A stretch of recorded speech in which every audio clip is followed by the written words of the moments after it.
Bonjour tout le monde, moins de monde. Bonjour pareil. Donc, j'ai eu des erreurs.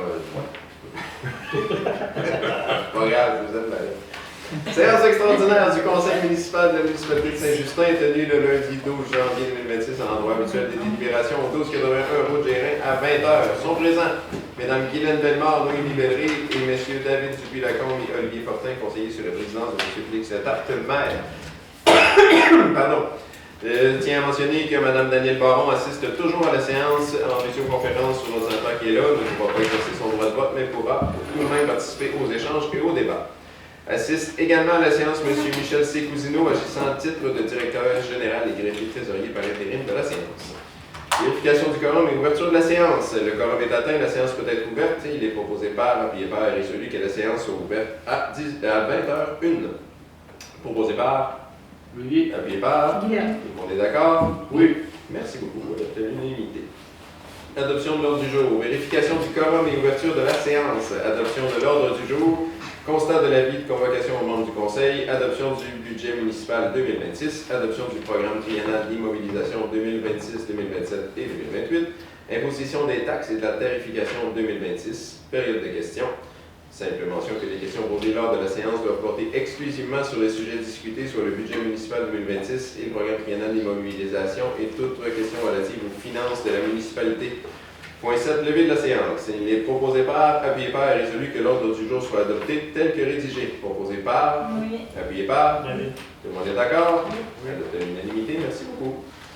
Constat d'avis de convocation aux membres du Conseil. Conformément au deuxième alinéa de l'article 153 du Code municipal, le Conseil constate que l'avis de convocation à la présente séance extraordinaire a été notifié à tous les membres du Conseil municipal le 18 décembre 2025. Administration, adoption du budget municipal 2026. Attendu qu'un avis public annonçant la tenue de la séance publique. Oh, excusez-moi, je vais revenir. J'ai fait une petite erreur ici. A été notifié à tous les membres du conseil municipal le 4 janvier 2026. Excusez-moi, je réflexe ce qui était dans moi, mais c'est le 4 janvier 2026. Donc, adoption du budget municipal 2026. Attendu qu'un avis public annonçant la tenue de la séance publique au cours de laquelle sera adopté le budget 2026 a été publié le 4 janvier 2026, conformément à l'article 956 du Code municipal. Considérant que la municipalité de Saint-Justin aura à pourvoir au cours de l'année 2026 à des dépenses et fonds réservés se totalisant à 2 455 000 $, considérant que pour défrayer les dites dépenses, la municipalité prévoit des revenus s'élevant à 2 455 000 $, attendu qu'un résumé du budget 2026 sera distribué conformément à l'article 957 du Code municipal à chaque adresse civique par communiqué dans le bulletin municipal. En conséquence, il est proposé par, appuyé par et résolu que le Conseil municipal de Saint-Justin adopte les prévisions budgétaires équilibrées pour l'année 2026, démontrant des revenus de 2 455 000 $ et des dépenses de 2 455 000 $. Que les revenus et dépenses sont répartis comme suit. Donc, pour les revenus, les taxes, la taxe foncière générale, 1 393 985 $. Taxe foncière générale règlement, 96 784 $. Taxe secteur eau, 119 072 $. Taxe secteur égout, 29 161 $. Taxe secteur matière résiduelle, 155 907 $. Compensation tenant lieu de taxes, 8 223 $. Autres revenus de sources locales, 73 635 $ pour un total de 1 876 767 $. Les transferts conditionnels au montant de 578 233 $ pour un total de revenus de 2 457 000 $. Les dépenses, administration générale, le conseil municipal, 77 621 $. Application de la loi, 8 498 $. Archiviste, 48 161 $. Gestion financière et administrative, 327 415 $. Élection, 0. Évaluation, 41 010 $. Autres, 56 389 $ pour un total de 559 094 $ pour la section administration générale. Sécurité publique, police et centres d'urgence, 141 022 $. Protection contre l'incendie, 91 993 $ pour un total de 233 015 $ pour la section sécurité publique. Réseau routier, voirie municipale, 354 505 $. Enlèvement de la neige, 263 256 éclairage des rues, 11 813 autres, 23 444 pour un total de 653 018 pour la portion réseau routier. Hygiène du milieu, traitement de l'eau potable, 42 950 réseau de distribution de l'eau, 27 826 traitement des eaux usées, 6 968 réseau d'égout, 53 097 matière résiduelle et collecte sélective, 164 516 cours d'eau et habitation, 1 342 pour un total de 296 699 pour la portion hygiène du milieu. Aménagement et urbanisme, urbanisme et zonage, 36 070 promotion et développement économique, 23 569 pour un total de 59 639 pour la portion aménagement et urbanisme. Loisirs et culture, centre communautaire et loisirs, 68 797 camp jour 0, contribution 4 675 bibliothèque 21 713 pour un total de 95 185 pour la portion loisirs et culture. Frais de financement, intérêt dette à long terme, 73 092 frais de financement, 11 031 remboursement en capital, 78 545 pour un total de 162 668 pour les frais de financement. Activités d'investissement. Les investissements à 103 278 routes subventionnées, 282 404 pour un total de 385 682 pour la portion activité d'investissement. Affectation, surplus réservé et accumulé affecté, 0. Excédent de fonctionnement affecté, 10 000 fonds réservé, 0. Excédent net, 0. Pour un total de dépenses de fonctionnement et capital de 2 455 000 Donc, les proposés par? Oui. Appuyé par? Oui. Tout le monde est d'accord? Oui. À notre unanimité, merci beaucoup.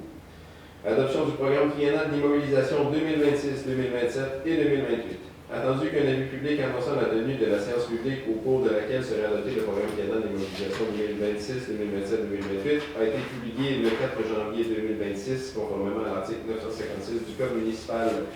Considérant que le Conseil municipal souhaite procéder à des investissements spécifiques afin d'améliorer la qualité de vie des citoyens, attendu qu'un résumé du programme triennal d'immobilisation 2026, 2027, 2028 sera distribué conformément à l'article 957 du Code municipal à chaque adresse civile par communiqué dans le bulletin municipal. En conséquence, il est proposé par appuyé par a résolu que le Conseil municipal de Saint-Justin adopte le programme triennal d'immobilisation 2026, 2027 et 2028 qui est présenté ci-dessous. Pour l'année 2026, des projets sur la route Savoie subventionnés au montant de 282 par la TEC, 282 000 par la TEC. On fait à peu près un pied carré. Aménagement loisirs, financé par la municipalité par le Fonds général municipal de 40 000 subvention de 210 000 pour le programme du PEF et du Fonds régional, le FRR, pour un total de 492 000 majoritairement financé par la TEC. 2027, la route Savoie et la route du Chénet, un montant de 142 000 financé par la TEC, et pour le réseau d'aqueduc, un montant de 50 000 en règlement d'emprunt et 307 000 subventionnés par le programme Primo, pour un sous-total de 449 000 Maintenant, route du Chénet, pour 2028, route du Chénet, 142 000 financés par la TEC pour des projets de pavage, pour un total de 142 000 pour l'année 2028. Donc, il est proposé par? Appuyé par? Tout le monde est d'accord? Merci beaucoup. Imposition des taxes et de la tarification 2026. Considérant qu'après le budget 2026, la municipalité de Saint-Justin aura à pourvoir au cours de l'année 2026 à des dépenses totalisant à 2 455 000 Considérant que pour défrayer les dites dépenses, la municipalité prévoit des revenus de paiement tenant lieu de taxes s'élevant à 8 223 et des revenus provenant du gouvernement du Québec et de sources locales s'élevant à 651 868 Considérant que pour solder la différence, il est requis une somme de 1 490 769 qu'il est nécessaire de prélever sur le lien fonds imposable de la municipalité et une somme de 304 140 sur une autre base de taxation. En conséquence, il est proposé par appuyé par et résolu que l'imposition des taxes et de la tarification 2026 se détaille ainsi. Taux de taxe foncière générale, une taxe foncière générale autour de...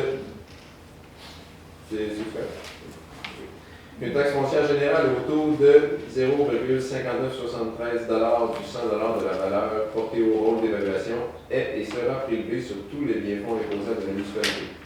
Taux de taxe foncière générale par règlement. Une taxe foncière générale au taux de 0,0415 du 100 de la valeur portée au rôle d'évaluation et sera prélevée sur tous les biens-fonds imposables de municipalité pour pouvoir au service de la dette des règlements qui bénéficient à l'ensemble des citoyens, soit le règlement 459, le règlement 534, le règlement 540, le règlement 551, le règlement 559 et le règlement 577. Compensation pour le service d'aqueduc. Une compensation pour l'alimentation en eau potable comprenant un tarif de base et un montant au mètre cube d'eau consommée selon les lectures des compteurs d'eau ou une estimation est prélevée sur le compte des propriétaires de chaque unité de logement alimenté par le réseau d'aqueduc municipal, qu'il soit habité ou non, sur la fiscalité, l'article 244.3, et selon les modalités suivantes. Pour un immeuble résidentiel et par logement, un montant fixe de 75 et 60 sous le mètre cube. Pour une maison de villégiature, comme un chalet, tel qu'inscrit au rôle d'évaluation par entrée de service, un montant fixe de 75 et un montant de 60 sous le mètre cube. Pour un immeuble commercial, professionnel, industriel, par entrée de service, un montant de 100 fixe et 60 sous par mètre cube. Un immeuble agricole sans résidence, par entrée de service, un montant fixe de 75 et 60 sous par mètre cube. Un immeuble agricole incluant résidence, par entrée de service, un montant fixe de 150 et 60 sous le mètre cube. Cette taxe est également exigée d'une personne en raison du fait qu'elle est propriétaire ou occupante d'un immeuble compris dans une exploitation agricole enregistrée. Lorsqu'un immeuble tel qu'inscrit au rôle d'évaluation comprend un logement et un commerce sur la même entrée de service, donc un compteur, seul le plus élevé des tarifs applicables sera facturé. Financement et coûts d'opération Régie d'aqueduc de Grand Pré. Une compensation pour le remboursement du financement de la Régie d'aqueduc de Grand Pré et des coûts d'opération est prélevée de chaque propriétaire de chaque immeuble desservi par le service d'aqueduc municipal, qu'il soit habité ou non. Sur la fiscalité article 244.3 toujours, selon les modalités suivantes. Immeuble résidentiel par logement, donc une unité de logement 107 les maisons de villégiature comme un chalet ou l'eau vacant construisible par entrée de service ou susceptible d'en avoir une, donc une taxe à 107 Immeuble commercial, professionnel ou industriel par entrée de service, une taxe à 107 Immeuble agricole par entrée de service, une taxe pour 107 Cette taxe est exigée d'une personne en raison du fait qu'elle est propriétaire ou occupante d'un immeuble compris dans une exploitation agricole enregistrée. Lorsque la compensation est appliquée à une exploitation agricole enregistrée qui inclut une résidence, les portions distinctes sont facturées telles que suit. Pour une résidence rattachée à l'immeuble agricole, donc un quart de part pour 26 et 75. Un immeuble agricole incluant une résidence, donc trois quarts de part pour 80 et 25. Lorsqu'un immeuble tel qu'inscrit au rôle d'évaluation comprend un logement et un commerce sur la même entrée de service, donc un seul compteur, seul le plus élevé des tarifs applicables sera facturé.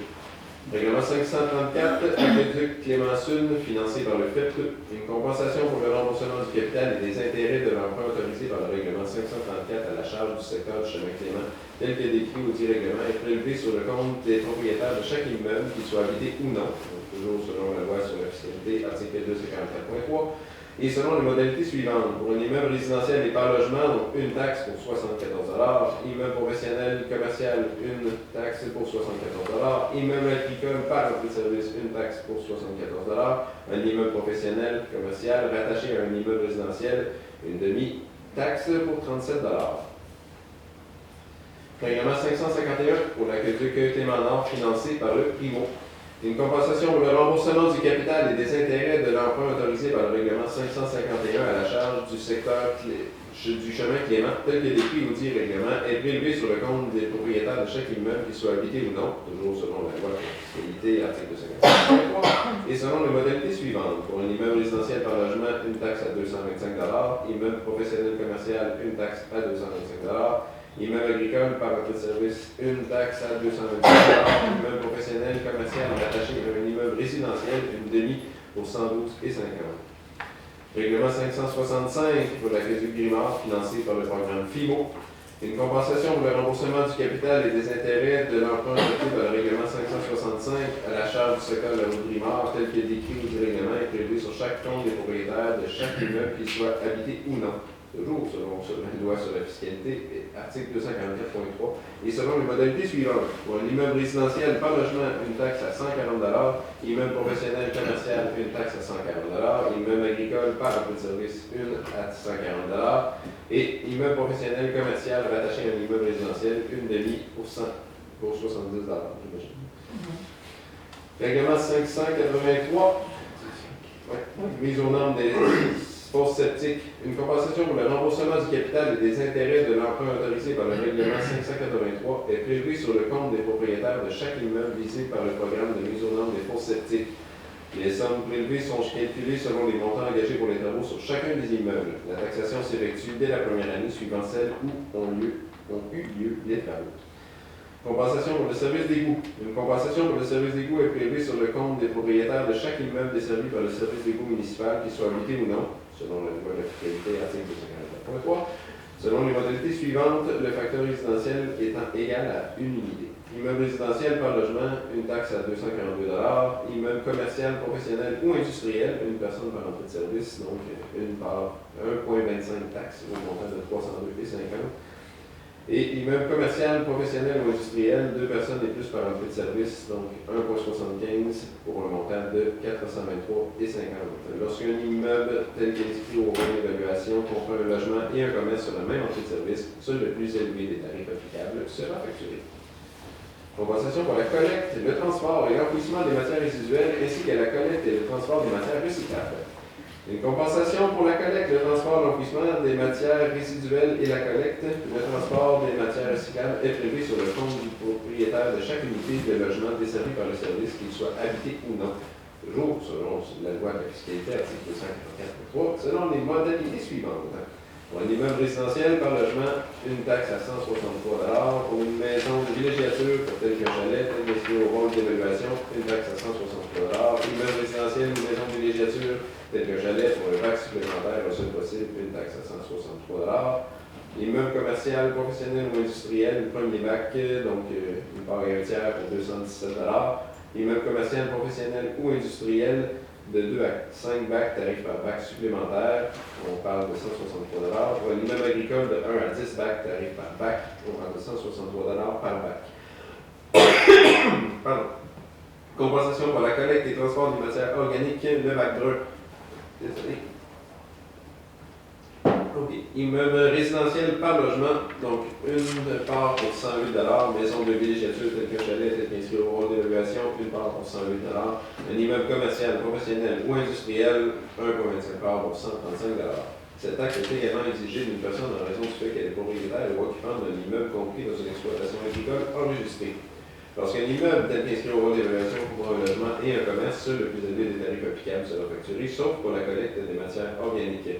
Différents cas de tarification dans la collecte des bacs bruns s'appliquent pour les commerces avec logement. Modalité de paiement du compte de taxes. Les taxes foncières et les compensations sont payables en un versement unique dans les 30 jours au minimum de leur mise à la poste. Toutefois, lorsque le total des taxes est de 300 et plus, incluant les compensations pour les services, les comptes peuvent être acquittés en 4 versements égaux. S'il y a arrêtage à la date de production du compte de taxes, les montants s'ajouteront au premier versement. L'échéance pour le premier ou unique versement est fixée au 30e jour au minimum qui suit l'expédition du compte de taxes. L'échéance pour le deuxième versement est fixée au 60e jour au minimum qui suit l'échéance du premier versement. L'échéance pour le troisième versement est fixée au 60e jour au minimum qui suit l'échéance du deuxième versement. L'échéance pour le quatrième versement est fixée au 60e jour au minimum qui suit l'échéance du troisième versement. Lorsqu'un versement n'est pas fait dans le délai prévu, le solde du dit versement dû devient immédiatement exigible. Modalité de paiement de toute facture municipale, donc pour 299 et moins, un seul versement unique payable en 30 jours, 300 et plus le premier versement net 30 jours, deuxième versement net 60 jours, troisième versement net 90 jours, quatrième versement net 120 jours. Pour la facturation diverse, 299 et moins, payable en 30 jours, 300 à 599 et 99, net 60 jours, 600 et plus, payable net 90 jours. Note, les taxes sont prises en considération dans le montant signé mentionné. Pour l'invitation, peu importe le montant, un seul versement unique payable en 30 jours. Le délai d'échéance de paiement pourra être plus long que celui prévu au tableau ci-dessus selon l'ouverture du bureau municipal. Intérêts et pénalités. Les soldes impayés portent intérêt au taux annuel de 12% à compter du moment où ils deviennent exigibles. Une pénalité de 0,3% du principal impayé par mois complet de retard jusqu'à concurrence de 3% par année est ajoutée au montant des taxes exigibles. Ces intérêts et ces pénalités s'appliquent sur tous les comptes de taxes et sur toutes les autres factures émises par la municipalité. Aucun taux d'intérêt n'est applicable au solde positif d'un compte client advenant qu'un montant supérieur au montant facturé soit payé.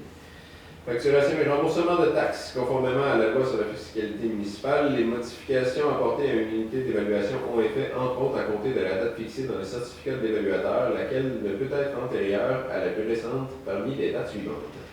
Option A, celle où survient l'événement qui justifie la modification, ou le premier jour de l'exercice financier qui précède celui au cours duquel la modification est faite.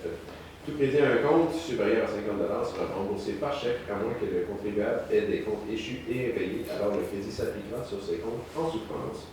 Tarification autres services et activités. Pour les services administratifs, photocopie de documents municipaux selon la loi sur l'accès à l'information, photocopie de documents externes selon la grille de tarification, documents sur une clé USB, aucun traitement autorisé. La segmentation de documents, c'est sans frais durant les heures d'ouverture normales du bureau et pour un service d'urgence hors des heures d'ouverture selon la disponibilité, des frais de 50 $. Pour les chèques sans provision, il y a des frais de 40 $ et l'allocation de salles communautaires, c'est selon la politique en vigueur. Pour le service d'urbanisme, le permis de construction coûtera un montant de 50 $, le permis d'installation 20 $, le permis de démolition 20 $, le permis pour une piscine 20 $, le permis pour la mise au monde des installations septiques 0 $, permis pour un captage d'eau, un ouvrage de captage d'eau souterraine ou un puits 20 $, un permis pour un certificat d'autorisation 20 $, un lotissement 20 $, pour une dérogation mineure 200 $, c'est un frais annuel de 200 $. Donc, proposé par Olivier, appuyé par Tout le monde est d'accord? Oui. Merci beaucoup. Personne dort encore. On y va. Avant de passer à la période de questions, je vais vous présenter juste pour parce que je parle depuis tantôt, là, puis c'est peut-être pas nécessairement super clair pour tout le monde. Là. Juste pour que ce soit un petit peu plus visuel, je vais vous présenter ici. Je tiens à remercier la personne qui m'a si gentiment aidé. Produire ce dit document. Donc, taxe et tarification de 2026. C'est un petit comparatif finalement avec 2025. Ça va vous donner une petite idée de ce que ça ressemble finalement. Donc, la foncière générale, on voit qu'il y a eu une petite baisse au niveau de la taxation pour la foncière générale. Donc, parce qu'il n'y avait pas de service, finalement, se retrouvait à avoir une légère baisse par rapport à l'année dernière. Autant pour la portion règlement que la portion taxe foncière générale. Donc, finalement, on baisse d'un petit peu plus d'un sou du 100 $ d'évaluation pour 2026 par rapport à 2025. Puis ça inclut les règlements, finalement, pour la foncière règlement. Ensuite, les matières résiduelles. Donc, on a une petite baisse au taux. Vous l'avez vu tantôt, c'était 163 $. À ce montant-là, va s'ajouter finalement les collectes supplémentaires qui ont été discutées la semaine dernière, finalement, là, que les gens souhaitaient ajouter. Donc, ce montant-là, c'est ce qui est prévu au contrat, donc pour 12 collectes. C'était la même chose l'année passée, en 2025. Le montant que vous voyez là, c'était aussi selon 12 collectes. Sauf que le prix à la tonne pour l'enfouissement a diminué cette année. Donc, c'est ce qui justifie finalement la baisse, malgré que c'est pour le même nombre de collectes.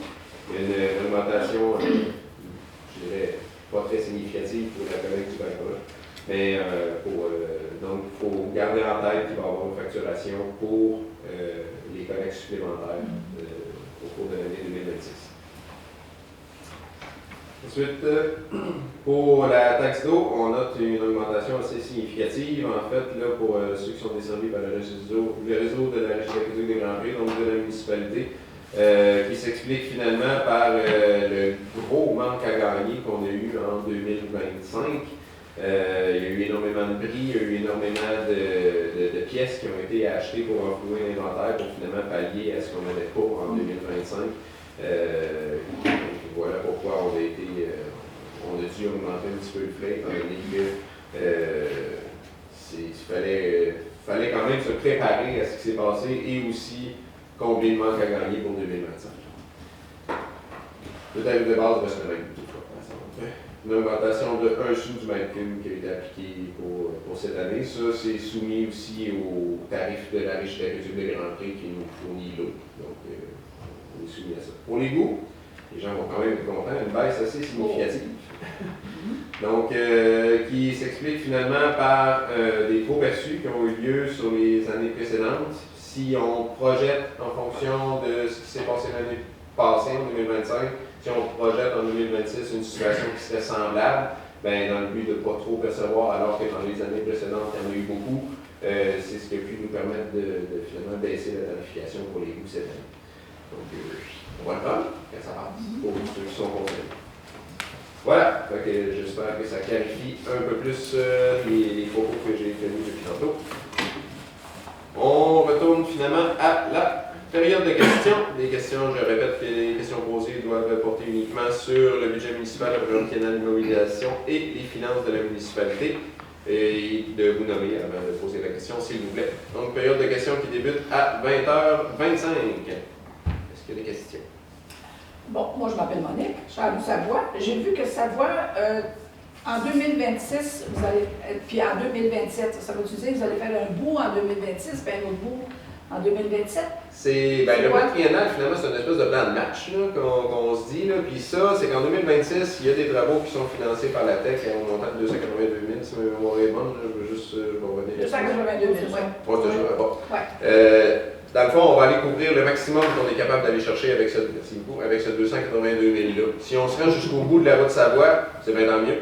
Puis si jamais on ne se rend pas jusqu'au bout, ben là, à ce moment-là... Là, tu vas partir du stop, tu vas monter ou ce qui est le but, c'est l'intersection Bois-Blanc-Savoie. Oui, là, je monte. Ah, oui, c'est là. Oui. Ça, c'est en 2026. Oui, c'est ça, dès cette année. Là, si tu n'as pas fini, tu vas le finir en 2027. S'il reste un petit bout à faire, il va venir combler en 2027 finalement pour finir la route Savoie. Tu vas avoir de l'argent pour 2027, oui? Oui, parce que la taxe est renouvelée à chaque année, là, ça, dans le fond. C'est un montant fixe qu'on reçoit à chaque année. L'année passée, il n'avait pas été utilisé. Puis on l'avait accumulé pour cette année, d'où le fait qu'on a 282 000 au lieu de 142 000 de disponibles cette année. Bon, les gens vont être contents, on va leur dire ça. Là. Parce que oui. Oui, les autos pas aussi. longtemps capables. Les autos aussi devraient être contents. Oui, mais pas les garagistes, par exemple. Oh, ben là, maintenant, on ne peut pas faire des heureux tout le temps. Ça, c'est bon. Ouais, merci. Ça fait plaisir. Il y a autre chose? Pour les blanches, tu mettons, on va passer à Ouais, mais c'est vrai, pour ceux qui n'étaient pas là la semaine passée, là, pour les collectes supplémentaires, là, on passe finalement de 12 collectes qui étaient prévues à 20 pour couvrir la période estivale du mois de mai jusqu'à la fin octobre au complet. Là, pour, les collègues des bacs noirs, non, ça c'est les bacs noirs, ouais, c'est ça. Ah ouais, ça, on conduit plus souvent? Ouais, ben c'était parce que le contrat prévoyait 12 collectes, donc une par mois. Ouais, c'est ça. Cette année, on l'avait proposé comme tel, puis là, finalement, on s'est fait informer récemment que d'offrir le bac supplémentaire aux gens en laissant une collecte par mois, ben, il fallait changer notre réglementation interne. C'était plus compliqué, ça aurait retardé la taxation. Ça, on ne voulait pas. Donc, on propose finalement d'aller demander à l'entrepreneur d'ajouter des collectes à l'auteur de 8 collectes supplémentaires pour ça. Quand même, c'est bon de rappeler que le backball, il faut l'utiliser. D'ailleurs, j'ai vu le chiffre la semaine passée, après la séance, que pour 2024, c'est quand même un montant de plus de 13 000 que la municipalité va recevoir en ristourne pour tout ce qui a été envoyé pour la matière organique dans le backball. Fait que, utilisez-les, c'est le gazon, mettez-les pas dans le fossé. Mais la petite liste pour les poubelles, ça va être changé. Oui, c'est ça. Il va y avoir un calendrier mis à jour finalement. Fait que ça va commencer quand, ça? Ben là, on est encore dans la période que c'est une fois par mois, puis à partir du mois de mai, ça va tomber aux 2 semaines. OK. Dans le fond, c'est les chaleurs. Mais Ouais, c'est pas celui-là, quand il n'a pas été introduit dans le bulletin, dans le dernier bulletin. Oui, mais il y en a juste janvier-février.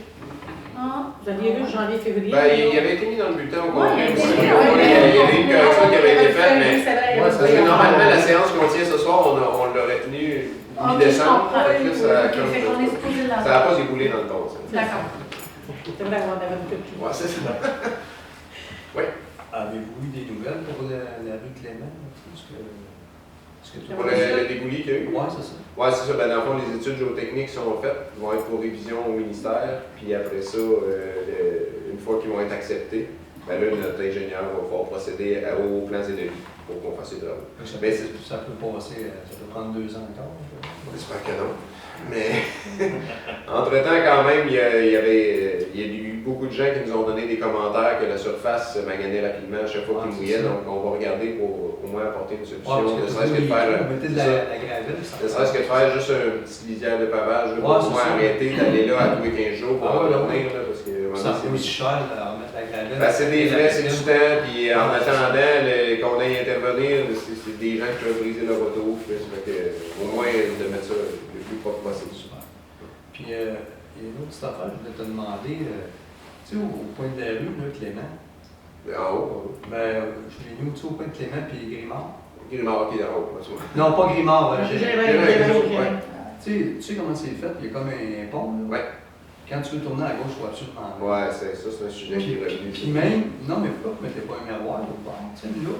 Ouais, ça c'est quelque chose qui a été proposé à de multiples reprises. La route, elle appartient au ministère. OK. Puis, ben, eux autres, ils veulent pas qu'on en mette. Ah, non, mais c'est dangereux, hein? Oui, c'est dangereux, mais Tu vois quasiment. ils ont fait une étude de visibilité, puis ça a l'air qu'on voit très bien. Ah. C'est parce que le gars était sur un 53 pieds. Oui, c'est C'était ça. sur un camion. C'est vrai, dans un camion, tu vois. Écoute, j'aimerais ça te dire d'autres choses que ça, mais c'est ça. Puis le sujet, écoute, il est venu, je pense, à chaque année depuis que je travaille. Non, mais ça coûte quoi mettre un miroir? C'est ça.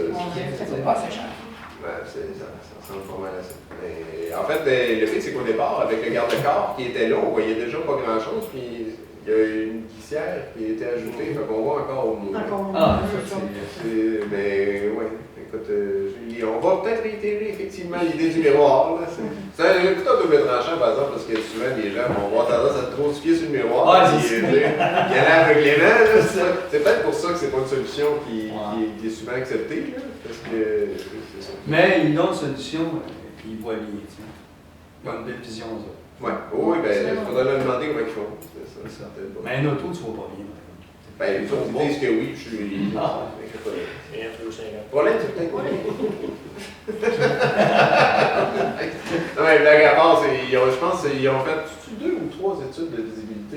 C'était effrayant. Et pendant un bout, la municipalité avait fait couper les arbres. Ouais, ça, j'ai Au vu. moins avoir un triangle de visibilité, mais des arbres, ça pousse peut-être. Fait que, on se retrouve avec le même problème à tous les 2 ans. À peu près. C'est ça. Effectivement, on va se le noter, puis on va le prendre. Denis, j'ai posé ta question à Félix tantôt pour tes produits là, 439 $. Ouais, c'est ça, moi. C'est bon pour un an. Ah, un an? Oui, donc c'est pour un an. OK. Je pensais que c'était par mois. On va changer de compagnie. Non, mais par mois, je vais m'arranger. Je vais vous enfourner, moi. On va changer de compagnie. Ok, est-ce qu'il y a autre chose? Vous êtes sage ce soir. Merci beaucoup. Donc, faites la période des questions. On y est là. Donc, période des questions qui se termine à 20h32. Levé de la séance, il est proposé par appuyé par résolu que la séance soit levée à 20h32. Proposé par appuyé par. Tout le monde est d'accord? Oui. Bien, adopté l'unanimité. Merci beaucoup. Merci de votre présence. C'était intime ce soir. Ouais, les gars des deux bords.